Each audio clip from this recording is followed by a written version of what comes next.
Ya, Assalamualaikum warahmatullahi wabarakatuh. Salam sejahtera bagi kita semua. Bapak dan Ibu saya yang saya hormati, mengawali seminar bulanan tahun 2013 ini, Pak Junedi punya ide untuk menyeminarkan konsep smart city. Sudah dinyatakan saya tidak smart, makanya sehingga saya persilakan kepada Pak Jun, kemudian nanti langsung Pak Jun, Pak Kawit dulu atau Pak Kawit dulu? Pak Jun, Pak Kawit dan Pak Sani berurutan untuk menyampaikan paparannya. Saya persilakan Pak Jun. Oh enggak. Monggo silakan. Ya, smart itu indikatornya itu buta. Ini yang paling smart siapa ya? Jadi itu saja paling smart kali ya. Agama apa? Oke, ini sedang direkam mau di-upload di YouTube. Kalau kita bilang ini memperlihatkan ciri khas Yogyakarta. Banyak dataran makalamnya. Ya, mau memulai dengan ini sebetulnya konsep yang suatu bagi Indonesia sesuatu yang relatif baru. Saya pernah menayangkan ini April yang lalu di UMN Bandung, mengundang saya di sana, dan juga ada developer yang datang, antusiasnya besar sekali. Dan waktu itu memang di klubnya kelompok diskusi cyberspace and region itu kita mau merencanakan ini. Kebetulan sebenarnya masih Februari Maret, tapi waktu itu Pak KW itu punya ide sekarang aja gitu. Kita kalau sekarang apa yang ditayangkan gitu ya, kita tayangkan aja, nanti kan tersambung. Tapi ini kan bukan tugas dari pemaparan saja, tapi saudara semua nanti ikut mengembangkan konsep dan penerapannya di Indonesia. Jadi kami di institusi ini ingin sekali bahwa ini disambut meriah untuk masa depan Indonesia, bareng-bareng mengembangkan smart city yang khas Indonesia. Kalau khas bukan smart city, smart direct, smart cerdas. Oke. Untuk karena ini programnya harus efisien, efektif. Pertama, mengapa menurut apa yang saya pelajari, saya ini bukan ahli smart city, tapi sedang belajar smart city dan melontarkan pada saudara, dan saudara nanti ikut meneruskan. Jadi ada gejala-gejala seperti Jakarta, gitu ya. Kota besar di dunia itu semakin payah daya dukungnya, maka kemarin kita lihat Jakarta banjiran, biasanya banjir rezeki, kemarin banjir air gitu. Dan juga banyak masalah-masalah. Lalu ada ide-ide untuk bagaimana pengelolaan itu cerdas. Ini dari perencanaannya juga bisa cerdas, tapi pada pengelolaannya supaya tujuan akhirnya adalah perkotaan yang nyaman dan berkelanjutan, nyaman, sejahtera, melakukan hal yang muluk-muluk bagi kita. Jadi itu kita coba untuk mewujudkan dengan kecerdasan. Nah, cerdas itu apa? Ini kalau di perencanaan kota, cerdas itu adalah strategis. Pilihan yang cerdas itu pilihan yang strategis, tepat, bukan yang salah tempat dan salah waktu. Istilah yang sekarang sedang populer itu, berada di tempat yang salah pada waktu yang salah gitu ya. Itu tidak cerdas namanya, atau tidak pernah kita itu. Oke, cerdas itu termasuk juga kecepatan untuk menangkap situasi dan kondisi, penuh dengan well informed, penuh dengan informasi, penuh dengan pengetahuan, dan dia bisa bertindak cepat ya. Karena well informed tadi, dia ada kapasitas untuk bertindak cepat memutuskan cepat, ya, itu kecerdasan. Bedanya dengan pintar, pintar itu tidak cepat, sama-sama bisa tapi tidak cepat. Cerdas itu cepat.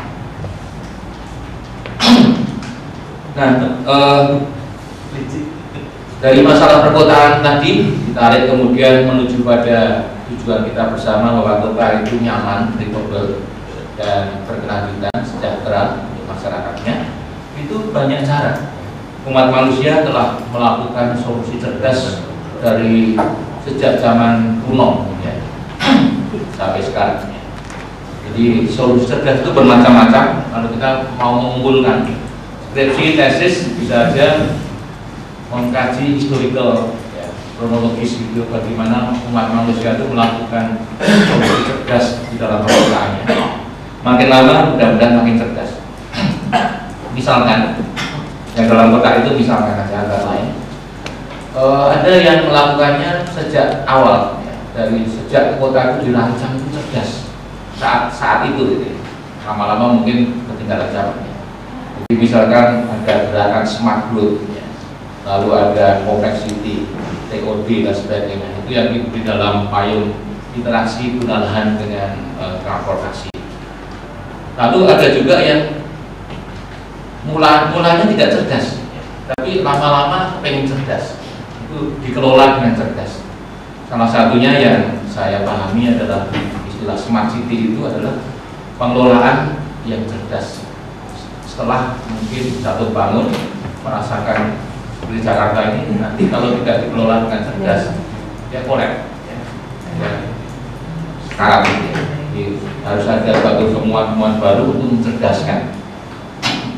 Nah, ini bagian saya yang pagi ini saya lontarkan adalah ini, karena yang di atas, maksudnya di atas itu yang poin-poin yang smart city, TOD itu saya kira seminar yang lain dan itu sudah begitu banyak dikembangkan. Kalau smart city masih relatif baru, kalau yang complexity, TOD itu sudah banyak, dan di sini juga ada yang disertasi di bidang itu, gitu ya. Jadi, saya kira itu lain waktu. Dan perubahannya baik. Yang di bawah bahannya masih sedikit, jadi ini adalah lontaran-lontaran yang kita bisa bersama-sama. Di smart city ini dalam istilah yang sangat umum sekali adalah kota yang mendapatkan solusi cerdas. Cerdasnya seberapa itu yang tadi itu, apakah kotanya sedikit atau banyak.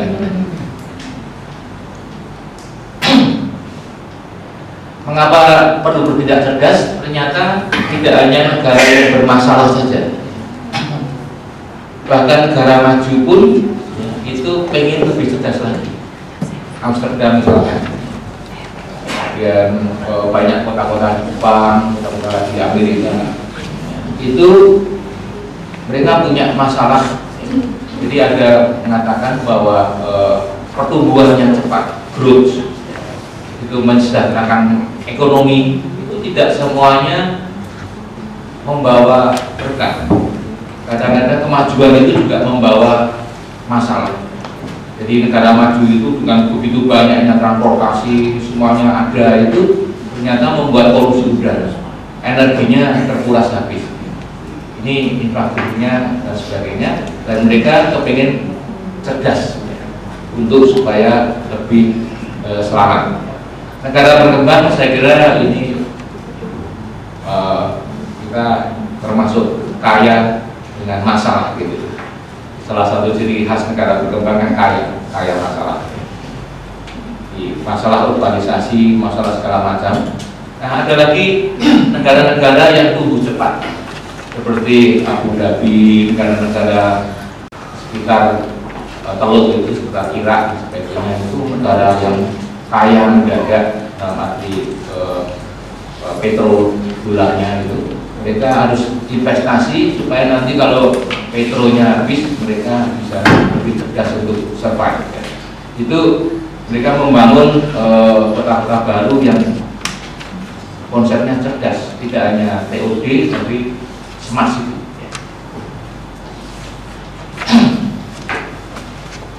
Nah, kota yang cerdas itu juga ini ada yang mengatakan infrastruktur transportasinya teknologi informasinya. Jadi tidak hanya pada teknologi maupun infrastruktur, tapi juga sosial manusianya itu harus cerdas. Seperti Pak Kawit bilang tadi, orangnya harus cerdas juga. Jadi kalau alatnya, kotanya cerdas, orangnya nggak cerdas, percuma. Ekonominya sustainable, sejahtera, kualitas hidupnya enak, gitu ya. Di ini beberapa api smart city, termasuk tata pemerintahannya. Biar eksplorasi pemanfaatan sumber daya juga harus bijak dan cerdas. Ini saya ambilkan dari sebuah sumber di internet bahwa smart city itu adalah visi ke masa depan yang mengintegrasikan energi, teknologi, mobilitas, perencanaan kota dan wilayah, lingkungan hidup, pemerintahan, manajemen perkotaan, ya, dan lain-lainnya. Ini diintegrasikan. Maka pagi ini di ruang ini kita berkumpul dari berbagai aspek, berbagai bidang ilmu. Ada yang dari arsitektur, BWK, teknologi, sosial, ekonomi, dan sebagainya, macam-macam. Ya. Kita banyak sekali. Karena perkotaan itu memang multidisipliner. Oke, ini dari sebuah sumber bahwa yang menggerakkan smart city itu bermacam-macam, energi, teknologi, perencanaan, lingkungan, mobilitas, government tadi itu ya, itu sampai pada manajemen yang baik. Dan salah satu perusahaan besar, ya, kalau nggak salah IBM, itu melontarkan 6 poin, ya, 6 poin tentang kecerdasan perkotaan. Dan 6 poin ini pernah pada tahun-tahun kemarin dilombakan di Indonesia. Kita menilai tiap-tiap kota dari 6 poin ini. Salah satunya misalkan Surabaya itu terpilih di dalam smart environment, kalau nggak salah dengan smart governance, 3 poin kalau nggak salah. Saya tidak memberi, tidak ingat. Tapi banyak kota di Indonesia juga smart apa gitu ya. Mungkin smart living kan juga kan untuk hidup enak ya, murah dan nyaman, tetapi nyaman. Ini dimensi-dimensi yang diukur tidak hanya teknologinya ya. Jadi ada istilah-istilah yang bermacam-macam sebetulnya dari dimensi teknologi maupun people ya. Ada yang mengatakan sebagai knowledge city, ada yang intelligent city, digital city. Ini suatu konsep-konsep yang berkembang pada dekade terakhir ini. Tapi itu slightly different ya, ada sedikit beda ya, dengan smart city ya. Itu ada banyak artikel yang saya kumpulkan. Jadi kalau saudara tertarik silahkan email saya, nanti kita share ya. Histori dari perkembangan dari istilah-istilah tadi sampai pada smart city. Oke, ini menurut Nam dan Pak Sio,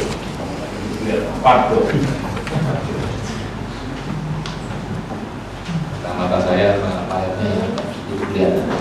Jadi ada 3 tarikan teknologi, tarikan kelembagaan, dan human. Jadi misalkan smart growth, smart community itu kelembagaan, komunitas dan sebagainya. Yang human factors itu sampai pada knowledge city, learning city, creativity. Ya. Yang teknologi misalkan kota yang penuh dengan sensor, yang digital, kehidupannya digital, yang dihubungkan dengan kabel-kabel dan sebagainya. Ini kalau digabungkan semuanya, ini menjadi smart city. Smart city ini adalah suatu gabungan dari berbagai hal. Gitu ya. Kecerdasan itu bisa didukung dari banyak arah. Nah, ini beberapa publikasi ya, itu memberikan poin-poin 4 karakteristik dari smart city, yaitu pemanfaatan infrastruktur jaringan. Jadi tidak hanya jaringan jalan, jaringan segala macam, termasuk jaringan wifi, jaringan macam-macam. Lalu strategi pembangunan daya saing, ini untuk tadi knowledge city, lalu human resources yang handal, berdaya saing, lalu ekonomi yang smart dan sebagainya. Kota partisipatif ini dari segi kelembagaan komunitasnya dan kelanjutan dari ekologinya. Dan yang keempat ini yang mungkin akan lebih mudah dilihat mata adalah jaringan-jaringan teknologi.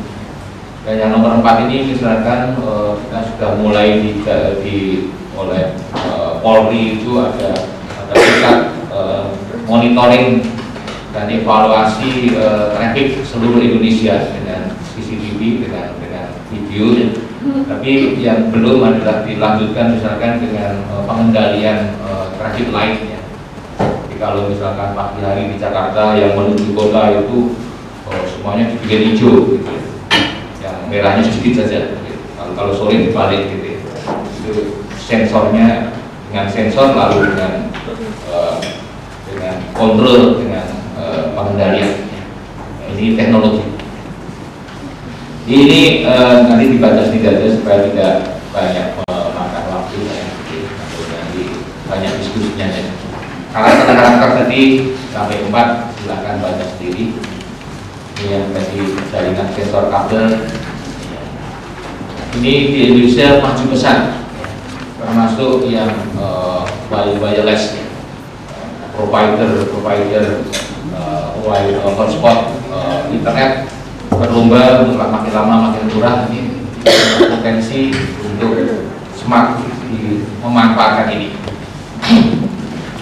Lalu ada tulisan dari Aurobi dan kawan-kawan, ini agak baru, bahwa keberhasilan smart city itu tadi dari 3 tarikan tadi, tarikan teknologi, tarikan kelembagaan dan human, itu bisa dirinci lagi menjadi di sini 8. Manajemen, teknologi, tata kepemerintahan, konteks kebijakan, warga dan komunitas ini dari yang human, perekonomian, infrastruktur, berbangun, lingkungan alam. Ini sesuatu yang kita bisa menekankan ini supaya berhasil dalam smart city. Ini hierarki tadi menggambarkan yang tadi dalam bentuk gambar. Di tengahnya smart city inisiatif itu ada teknologi, ada kebijakan, ada humannya, ada macamnya. Oke, untuk menggambarkan konsep-konsep tadi, nah, kalau terlalu banyak cerita nanti wujudnya kayak apa. Ini saya ambilkan 3 kasus yang mudah-mudahan mewakili tipe-tipe tadi yang saya tunjukkan. Ada tipe-tipe negara kota yang sudah lama kemudian bermasalah ya, sampai pada kota yang baru yang dirancang baru smart gitu ya. Jadi kota yang lama bermasalah dan sekarang mulai menggerakkan kecerdasannya. Itu misalkan di sini Amsterdam menggunakan teknologi natural environment untuk mengatasi polusi udara, macam-macam masalah kota besar. Jadi di sini misalkan di Eropa itu sedang menggerakkan untuk mengurangi polusi udara seluruh Eropa. Lalu ada approach yang bermacam-macam, salah satunya adalah smart city. Di Amsterdam dia menggunakan teknologi. Lalu Barcelona ini di samping teknologi juga humannya, kelembagaan dan jadi 3, teknologi, human sama kelembagaan komunitasnya. Di Barcelona mungkin lebih akrab seperti di Indonesia, orang-orang yang lebih akrab di sini menggunakan berbagai cara di teknologi maupun sampai pada people-nya, kelompok-kelompok sosial dengan media-media, lalu termasuk mengatasi energinya. Komunitas-komunitas ini juga digerakkan gitu ya, untuk bareng-bareng mewujudkan kota yang cerdas. Ini Barcelona menuliskan 10 proyek. Jadi di dalam gerakan smart city ini bisa pelan-pelan. Apa dulu yang diatasi, misalkan energinya zero energy blocks, lalu smart parking. Ini proyek-proyek terpisah tapi dalam satu kerangka besar diluncurkan ya tiap tahun. Ini apa, lama-lama makin cerdas. Jadi pendekatannya adalah sistem. Nah ini Songdo adalah kota yang baru sama sekali ya. Di Timur Tengah juga ada kota baru yang didesain sebagai smart city. Jadi ini Korea Selatan ya, juga punya kota baru. Ini nanti kelihatannya Pak Sani juga akan membahas ini kompak city, green city ini dijadikan suatu kesatuan di Songdo. Jadi mumpung dirancang baru, dilengkapi dengan konsep-konsep masa depan yang smart dan fasilitas-fasilitas yang dengan teknologi canggih untuk masa depan, tapi tetap melestarikan alamnya.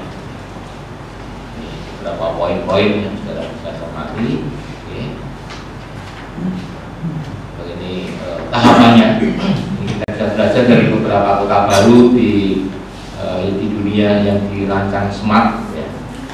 Tidak hanya kompleksitinya tapi juga teknologinya. Nah, dan hasil akhirnya juga mensejahterakan manusianya dengan business lab smart city. Itu yang saya lontarkan konsep, nanti akan diteruskan dengan pemaparan yang lain yang di dalamnya. Kira begitu Pak Adam. Assalamualaikum warahmatullahi wabarakatuh.